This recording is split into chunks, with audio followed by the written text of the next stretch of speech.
Kinontra ng ilang eksperto at mambabatas ang paggiit ni Senador Robin Padilla na force majeure ang gera sa gitnang silangan, ang China-Taiwan conflict, pati na rin ang matinding klima.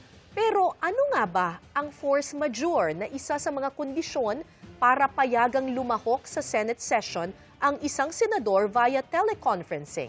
Nakatutok si Maki Pulido. Why are we railroading this process, Mr. President? Mainit ang debate ngayon sa Senado dahil gusto ng majority senators na payagan makaparticipate sa sesyon ng isang senador kahit hindi pisikal na nasa session hall sa pamamagitan ng teleconferencing. Bagay na mariing tinututulan ng minorya dahil maaari lamang daw ito kapag may national emergency tulad ng pandemya o kaya ay yung tinatawag na force majeure. Sir, bakit ginagawa? Pero sa post ni Majority Senator Robin Padilla, ang tanong niya, hindi ba raw force majeure na may tuturing ang giyera sa Middle East na nagre-resulta ng terorismo sa iba't ibang parte ng mundo, pati na ang napipintong pagkadawit ng Pilipinas sa China-Taiwan conflict.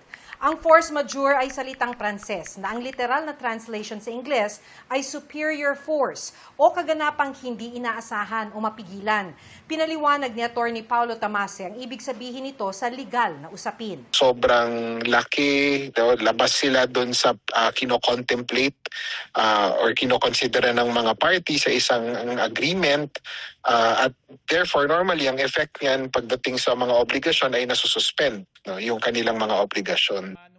Pagdating sa Senate rules, sinabi ni Senator Win Gatchalian na ang dahilang force majeure para mag-teleconference ang mga senador ay para sa mga pagkakataong hindi na makapag-convene ang Senado bilang isang body. If you read it carefully, it contemplates the entire Senate, hindi one person. Nakasulat rin dito very clear, which may prevent. So, ibig sabihin, hindi kami makakonvene. May super El Nino, pero pwede pa naman kami mag-convene. Yung gera nasa Iran, pero pwede pa rin naman kami mag-convene. Nangyari ito sa kasagsagan ng COVID pandemic. Hindi po makapagtrabaho ang Senado. Walang pupunta sa Senado without endangering their health. Hindi pwedeng pumunta sa Senado, baka po tamaan ka ng COVID. Kaya pinayagan voting by electronic.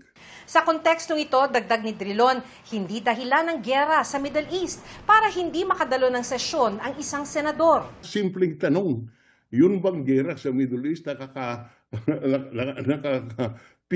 sa isang senador na mag-attend ng session in person? Hindi naman walang relasyon yun.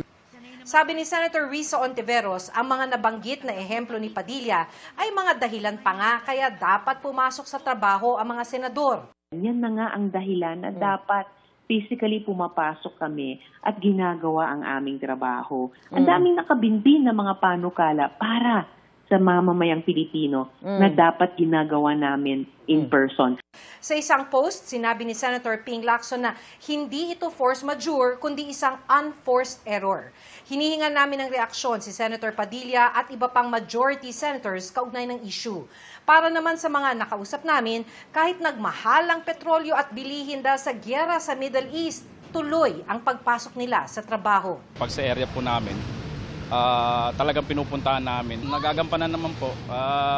Yun nga lang medyo kinakapos sa budget. Mas maganda po umakapar sila face-to-face po para po mabigyan po solusyon po yung mga, lalo yung mga nangyayari ngayon sa Middle East. Ang hindi na nakapasok ng trabaho bilang domestic helper sa UAE ay si Rosemary.